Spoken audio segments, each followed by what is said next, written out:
हरे कृष्णा। भक्ति रसाम सिंधु के अध्ययन में आप सबका स्वागत है। हम अध्याय 14 पढ़ रहे हैं।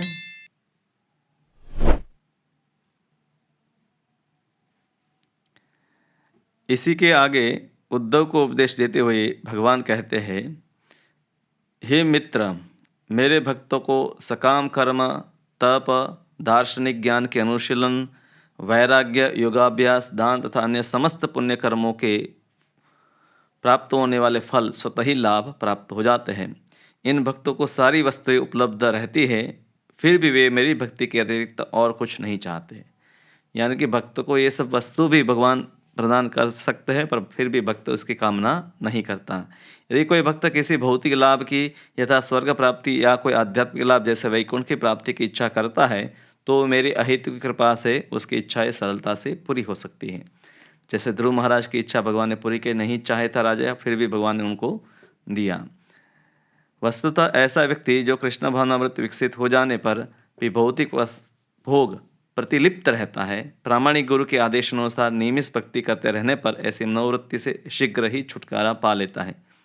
तो भक्ति में शुरुआत में तो भौतिक भोग की इच्छा रहेगी, पर भगवान और भगवान के गुरु जो शिष्य है या प्रतिनिधि हैं, उनके आदेश के पालन से धीरे धीरे ऐसे मनोवृत्ति से भी व्यक्ति छुटकारा पाएगा। तत्पश्चात श्रील रूप गोस्वामी की संस्तुति है कि मनुष्य को चाहे कि भौतिक इंद्रिय भोग में लिप्त न होकर कृष्ण से संबंधित हर भोग्य वस्तु को ग्रहण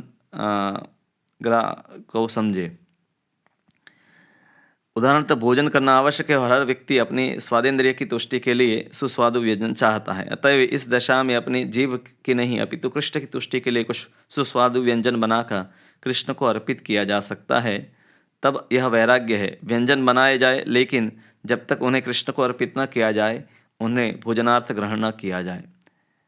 तो एक विचार है कि पहले अपनी हर इच्छा को भगवान को अर्पित करके ग्रहण करनी चाहिए। धीरे धीरे फिर उन भौतिक इच्छाओं से भी व्यक्ति मुक्ति प्राप्त करेगा। ऐसी किसी भी वस्तु को जो कृष्ण को अर्पित न की गई हो, परित्याग करने का व्रत ही वास्तव में वैराग्य है। ऐसा वैराग्य से ही मनुष्य अपनी इंद्रियों की मांग को पूरी कर सकता है।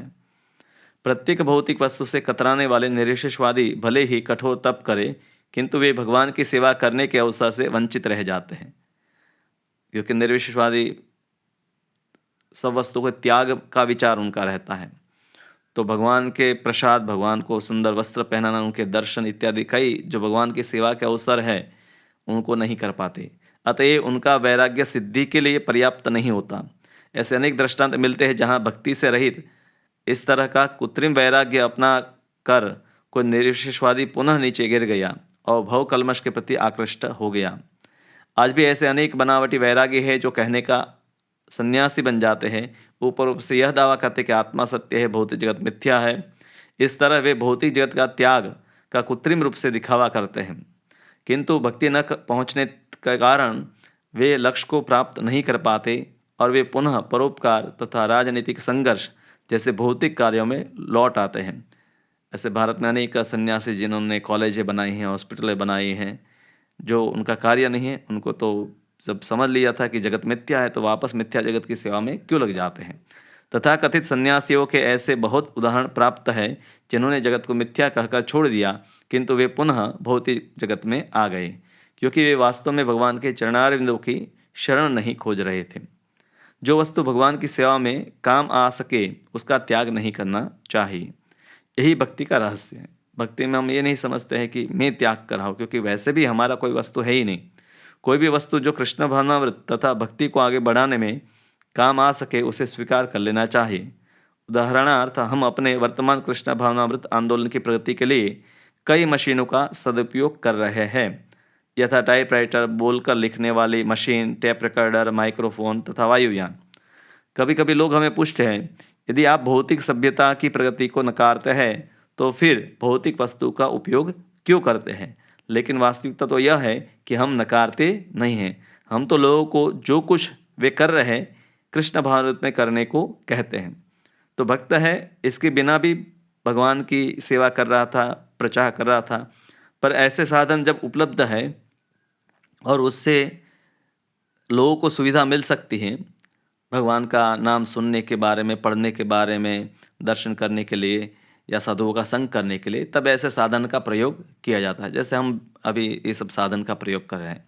यह वही सिद्धांत है जिसके अंतर्गत कृष्ण भगवत गीता में अर्जुन को सलाह दी कि वह अपनी युद्ध संबंधी क्षमताओं को भक्ति में रहकर प्रयोग करे। अर्जुन को भगवान नहीं कहे कि युद्ध त्यागो, तुम्हें युद्ध आता है, तुम क्षत्रिय हो, तुम्हें निर्णय करना चाहिए धर्म के अनुसार और इसीलिए तुम युद्ध लड़ो। इसी प्रकार हम इन मशीनों का कृष्ण की सेवा के लिए उपयोग कर रहे हैं। कृष्ण अथवा कृष्ण भावना के प्रति ऐसी भावना से हम प्रत्येक वस्तु स्वीकार कर सकते हैं। यदि हमारे कृष्ण भावनामत आंदोलन को अग्रसर करने के लिए टाइपराइटर का उपयोग किया जा सकता है तो हमें इसे अवश्य स्वीकार करना चाहिए। इसी तरह मौखिक लेखन मशीन या अन्य कोई मशीन उपयोग में अवश्य लाई जानी चाहिए। तो प्रभुपाद जी पुस्तक कैसे लिखते थे? शुरुआत में तो उन्होंने खुद स्वयं टाइपिंग करते थे। बाद में एक डिक्टाफोन ले आए जिसमें का बटन दबाओ और आपका जो आवाज़ है उसका रिकॉर्डिंग चालू हो जाता है। तो प्रभुपाद है वो पुस्तक देखते थे, श्लोक, फिर उसका बटन दबाया, उसका अनुवाद बोल दिया, फिर बटन दबाया, बाद में उसका तात्पर्य बोल दिया। तो इस प्रकार से बाद में भक्त है उसको टाइपिंग करते थे सुनकर, और उस प्रकार से पुस्तक बनती थी। हमारे दर्शन के अनुसार कृष्ण सर्वस्व है, कृष्ण कार्य और कारण है, और हमारा अपना कुछ भी नहीं है। कृष्ण की वस्तु कृष्ण की सेवा में उपयोग होनी ही चाहिए। यही हमारा दर्शन है। कृष्ण की वस्तु है, इसलिए कृष्ण की सेवा में उसका उपयोग करो। किंतु इसका अर्थ यह नहीं है कि हमें भक्ति संपन्न करने के लिए सिद्धांतों का त्याग कर देना चाहिए अथवा भक्ति के लिए निमित्त विधि विधानों के पालन की उपेक्षा करनी चाहिए। भक्ति के प्रारंभिक अथवा नौसिखी अवस्था में भक्त को उन सभी विधि विधानों का पालन करना चाहिए जो आध्यात्मिक गुरु द्वारा स्थापित किए गए हैं। वस्तु को स्वीकार करना या ठुकरा देना भक्ति के सिद्धांतों पर निर्भर होना चाहिए। ऐसा नहीं कि कोई स्वतंत्र रूप से धराने निमित्त कर ले कि किस वस्तु को स्वीकार करना है और किस वस्तु को ठुकराना है। अतएव भगवान की ओर से भक्त को मार्गदर्शन करने के लिए कृष्ण के साकार प्रागट्य के रूप में गुरु को होना आवश्यक है। कोई व्यक्ति ऐसा विचार करे कि चलो चाय की दुकान पर बहुत सारे लोग इकट्ठे होते हैं, तो भक्ति के प्रचार के लिए हम चलो वहाँ जाकर चाय पीते हैं, तो अनेक ऐसा प्रचार हो सकता है। तो उसकी संस्तुति प्रभुपाद जी ने नहीं किया। तो मनमाने ढंग से ऐसी वस्तु ये भी अपना नहीं लेनी चाहिए कि प्रचार के नाम पर हम जो प्रतिकूल है वस्तु अपना लें। तो इसलिए मार्गदर्शन दिया गया है। गुरु को धन संग्रह या अनुयायियों की बड़ी संख्या से भी कभी संभ्रांत नहीं होना चाहिए कि अपना नाम बढ़ाने के लिए कि अधिक मंदिर बना दे, अधिक शिष्य हो तो मैं बड़ा गुरु हो, इस प्रकार का लोग है विचार करेंगे। कोई प्रामाणिक गुरु कभी ऐसा नहीं होगा। किंतु यदि कभी कोई गुरु उचित प्रकार से अधिकृत नहीं होता और वह अपने आप गुरु बन बैठता है तो वह धन संग्रह या अनुयायियों की दीर्घ संख्या से संभ्रांत हो सकता है। उसकी भक्ति उच्चतरी नहीं हो सकती। यदि कोई मनुष्य ऐसी उपलब्धियों से संभ्रांत हो जाता है, संभ्रांत यानी कि मोहित हो जाता है, तो उसकी भक्ति मंद पड़ जाती है। अतः भक्त को गुरु परंपरा के सिद्धांतों का कड़काई से पालन करना चाहिए। तो गुरु को भी शिष्य की योग्यताओं को देखकर ही उसको स्वीकार करना चाहिए। बहुत सारे लोग भले दीक्षा लेना चाहते हैं, पर योग्यता है तभी उनको दीक्षा देनी चाहिए। कृष्ण भावना भावित व्यक्ति को स्वभावतः शुद्ध होने के कारण मन अथवा कर्म की किसी अन्य विशुद्धिकरण की प्रक्रिया को विकसित करने की आवश्यकता नहीं होती है। तो मन को शुद्ध करने के लिए ऐसा नहीं कि और कोई उपाय भी साथ में अपनाएं, जैसे योगासन इत्यादि, या बहुत सारे साइकोलॉजिकल जो पुस्तक है वो पढ़े, उसकी आवश्यकता नहीं है। कृष्ण भावनामृत के उच्च पद को प्राप्त होने से पहले से समस्त सद्गुणों से युक्त होता है और योग विधि के बतलाए गए यम नियमों का पालन करता है। एक भक्त भी है, यम और नियम योग में जो बताए गए उसका पालन करता है, जैसे सत्य बोलना है, ईश्वर में विश्वास होना, चोरी नहीं करना। तो ये सब अलग अलग जो यम और नियम बताए गए उसको तो भक्त पहले से ही पालन करता है। इसका प्रत्यक्ष उदाहरण अहिंसा का गुण है, जो सद्गुण माना जाता है। भक्त स्वभाव से अहिंसक होता है, अतएव उसे अलग से अहिंसा का अभ्यास नहीं करना होता। हम शाकाहार का प्रचार नहीं करते हैं, हम किसका प्रचार करते हैं? कृष्ण प्रसाद का प्रचार करते हैं। कुछ लोग शाकाहारी आंदोलन में सम्मिलित होकर शुद्धि चाहते हैं, किंतु भक्त तो स्वतः शाकाहारी होता है। उसे इस दिशा में न तो अलग से कुछ करना होता है, न ही शाकाहारियों की समिति में सम्मिलित होना पड़ता है।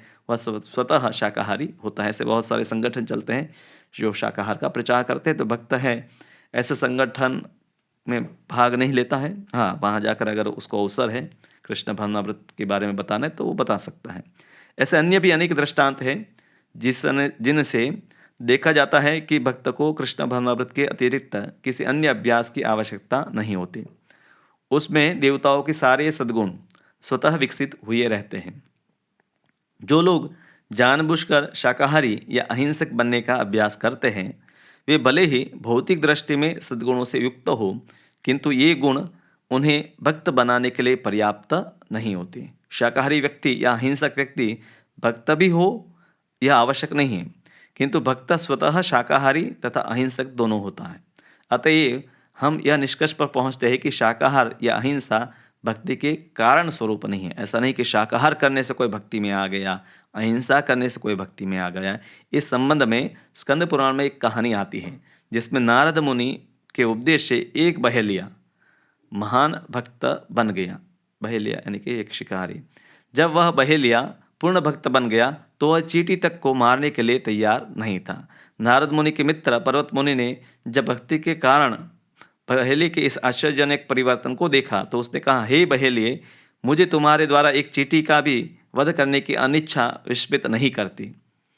जिस व्यक्ति में भक्ति विकसित होती है उसमें सारे गुण स्वतः आ जाते हैं। भक्त कभी किसी के लिए पीड़ादायक नहीं होता। मानसिक या शारीरिक पीड़ा भक्त किसी भक्त को या भक्त को भी नहीं देता है। श्री रूप गोस्वामी यहाँ पुष्टि करते हैं कि चेतना एवं शारीरिक कर्म की शुद्धि, तपस्या, मन शांति आदि गुण भक्ति में तल्लीन रहने वाले व्यक्ति में स्वतः प्रकट होते हैं, और नहीं है तो समझना चाहिए कि हमें अभी भी भक्ति में काफ़ी प्रगति करनी बाकी है। श्रील रूप गोस्वामी यहाँ पुष्टि करते हैं कि भक्ति 9 प्रकार की होती है। श्रवण, कीर्तन, स्मरण, सेवा, मंदिर में श्री विग्रह की पूजा, वंदन, आज्ञा पालन, सखा के रूप में कृष्ण की सेवा तथा उन्हें सर्वस्व अर्पित करना। इनमें से प्रत्येक विधि इतनी शक्तिशाली है कि यदि कोई इनमें से एक का भी पालन करे तो उसे निस्संदेह वांछित सिद्धि प्राप्त हो सकती है। उदाहरणार्थ, यदि एक व्यक्ति की रुचि भगवान के श्रवण में है और दूसरे की भगवान नाम कीर्तन में, तो दोनों को ही उसका भक्ति में वांछित लक्ष्य प्राप्त होगा। इसकी व्याख्या चैतन्य चरितामृत में की गई है कि कोई व्यक्ति इनमें से 1, 2, 3 या सभी विधियों का संपन्न कर सकता है। इससे उसे अंत में भक्ति में स्थापित होने का वांछित फल प्राप्त होगा। जैसे अनेक भक्त को एक विधि को अपनाए, कई भक्त है अनेक विधियों को भी अपनाए। इसके भी ठोस उदाहरण मिलते हैं। भक्त ने किसी एक प्रकार की सेवा करके सिद्धि प्राप्त की। यहाँ उदाहरण दिया है। राजा परीक्षित ने श्रीमद् भागवत के श्रवण मात्र से जीवन लक्ष्य प्राप्त कर लिया। श्रीदेव गोस्वामी ने श्रीमद् भागवत का पाठ करके जीवन लक्ष्य प्राप्त कर लिया। महाराज प्रहलाद सदैव भगवान का स्मरण करके अपनी भक्ति में सफल हुए। लक्ष्मी जी भगवान के चरण कमलों को दबाकर सफल हुई। राजा पृथु मंदिर में पूजा करके सफल हुए। अक्रूर वंदना करके सफल हुए। हनुमान भगवान रामचंद्र की निजी सेवा करके सफल हुए। अर्जुन कृष्ण को सखा मानकर सफल हुए। बलि महाराज कृष्ण को अपना सर्वस्व दान करके सफल हुए। वैसे एक भक्त का उदाहरण आता है जिन्होंने सभी विधियां की। ऐसे भी भक्त हुए जिन्होंने भक्ति की सारी विधियों को एक साथ पूरा किया। श्रीमद् भागवत में महाराज अम्बरीश के विषय में बतलाया गया है कि उन्होंने समस्त भक्ति विधियों का पालन किया। सुखदेव गोस्वामी कहते हैं उनके बारे में, सर्वप्रथम राजा अम्बरीश ने अपने मन को भगवान कृष्ण के चरण कमलों में एकाग्र किया और अपनी वाणी को भगवान की लीलाओं के वर्णन में लगाया। उन्होंने अपने हाथों को भगवान के मंदिर को साफ करने में लगाया। उन्होंने अपने कानों को भगवान की दिव्य महिमाओं के श्रवण में लगा दिया। उन्होंने अपनी आँखों को मंदिर में सुंदर अचा विग्रह का दर्शन करने में लगाया। उन्होंने अपने शरीर को भगवत भक्तों की संगति में रहने में लगाया। जब आप किसी भी संगति करते हैं तो आपको उसके साथ उठना, बैठना, खाना पड़ता है। इस तरह उसके शरीर से आपके शरीर का स्पर्श होना अनिवार्य है। महाराज परीक्षित ने केवल शुद्ध भक्तों की संगति की और अन्य किसी से शरीर का स्पर्श नहीं होने दिया। उन्होंने कृष्ण को अर्पित तुलसी दल तथा फूलों को सूंघने में अपने नथुनों को और कृष्ण प्रसाद खाने में अपनी जीभ का सदुपयोग किया। महाराज अम्बरीश कृष्ण को उत्तम प्रसाद अर्पित करते थे क्योंकि वे राजा थे और उनके पास धन का अभाव न था। वे कृष्ण को सर्वोत्कृष्ट व्यंजन अर्पित करते थे और फिर बचे हुए भोजन को कृष्ण प्रसाद के रूप में खाते थे। उनकी राजसी शान में कोई कमी नहीं थी क्योंकि उनके महल में सुंदर मंदिर था जिनमें कीमती साज सामान से अलंकृत भगवान का अर्चा विग्रह था, जिसे उत्तम भोजन अर्पित किया जाता था। इस तरह वस्तु उपलब्ध थी। वे सदैव कृष्ण भावनामृत में तल्लीन रहते थे। भाव यह है कि हमें महान भक्तों के पद चिन्हों का अनुसरण करना चाहिए। यदि हम भक्ति की सारी विधियों को संपन्न न भी कर सके तो कम से कम एक विधि को अवश्य पूरा करें, जैसा कि पूर्ववर्ती आचार्यों ने किया है। यदि हम भक्ति की सारी विधियों को संपन्न करने में लग जाए, जैसा कि महाराज अम्बरीश ने किया, तो इन सारी विधियों में से प्रत्येक से सिद्धि मिलने का आश्वासन दिया जाता है। तो घर में भी प्रायः इसमें अधिकतर विधियां है वो संभव है। किसी विधि की प्रथम पूर्णता के साथ ही मनुष्य भौतिक कलमश से स्वतः छूट जाता है और मुक्ति उसकी दासी बन जाती है। चाहे श्रवण करे, कीर्तन करे, सेवा करे, कोई एक में भी सिद्धि प्राप्त करने से उसको भक्ति का फल प्राप्त हो जाता है। इस भाव की पुष्टि बिल्वमंगल ठाकुर के दृष्टांत से होती है। यदि भगवान की अनन्य भक्ति की जाए तो भक्ति तो भक्त की दासी बनकर उसके पीछे पीछे चलती है।